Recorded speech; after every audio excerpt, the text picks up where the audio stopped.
चीन के विस्तारवाद को अगर कोई सीधी चुनौती दे रहा है तो वो है भारत।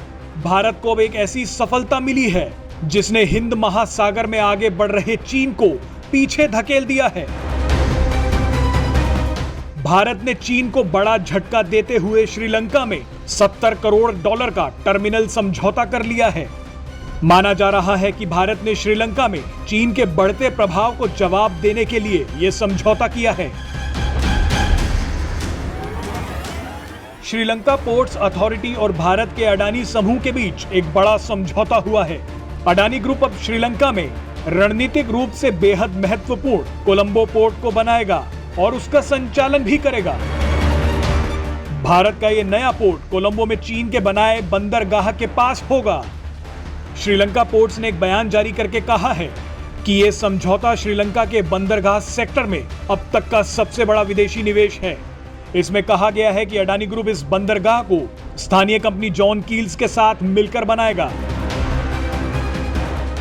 इस टर्मिनल में जॉन कील्स का हिस्सा करीब 34% होगा, जबकि अडानी के पास 51% की हिस्सेदारी होगी। इसका नाम कोलंबो वेस्ट इंटरनेशनल टर्मिनल रखा गया है। यहां जानना बेहद जरूरी है कि श्रीलंका को चीनी कर्जे के जाल में उलझता देख भारत समेत कई पश्चिमी देश परेशान हैं। दरअसल इन देशों को डर है कि कहीं चीन अपना कर्ज लेने की एवज में पूरे श्रीलंका पर कब्जा न कर ले।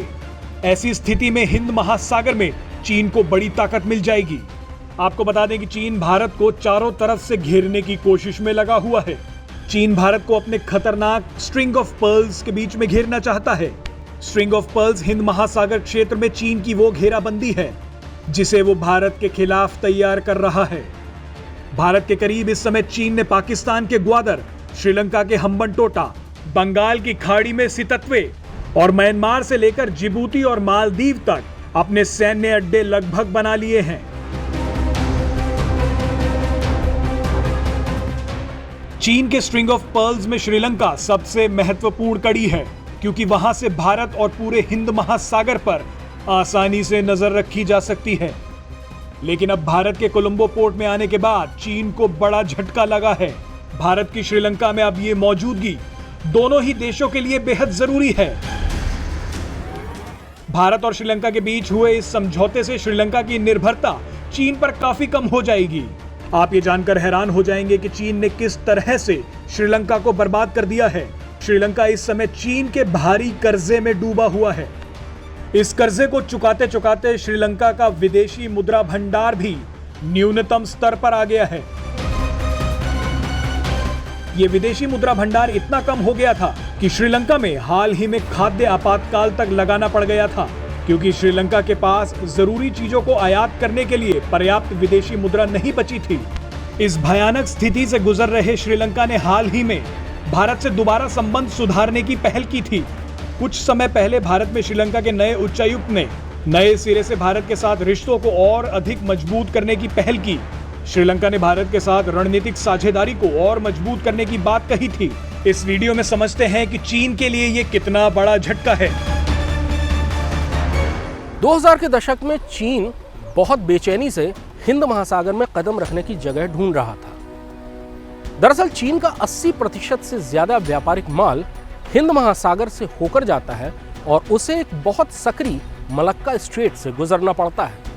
हिंद महासागर में भारतीय नौसेना का दबदबा है और चीन को हमेशा ये डर सताता था कि भारतीय नौसेना जब चाहे मलक्का स्ट्रेट को चौक कर चीन के उद्योग धंधों को ठप कर सकती है। चीन ने एक और तो पाकिस्तान को समझाया कि वो ग्वादार बंदरगाह चीन को दे दे। ग्वादार बंदरगाह के जरिए चीन बगैर हिंद महासागर में आए अपना माल सड़क और रेल के रास्ते सीधे चीन ले जा सकता है। दूसरा, उसने श्रीलंका को समझाया कि वो हम्बनटोटा बंदरगाह की मरम्मत और निर्माण का काम चीनी कंपनियों को दे दे। इसके बाद चीन ने अपनी खास अंदाज में श्रीलंका को अपने कर्ज के जाल में फंसाना शुरू कर दिया।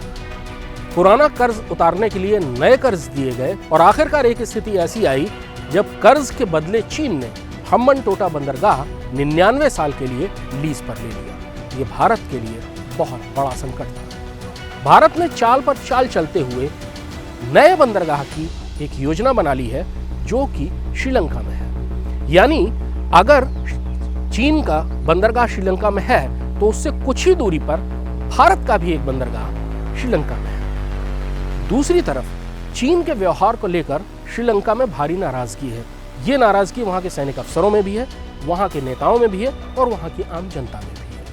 लेकिन दूसरी तरफ श्रीलंका से भारत के सदियों पुराने सांस्कृतिक और धार्मिक संबंध रहे हैं। श्रीलंका सेना के अधिकारी भारतीय सेना इंस्टीट्यूट्स में ट्रेनिंग लेते हैं।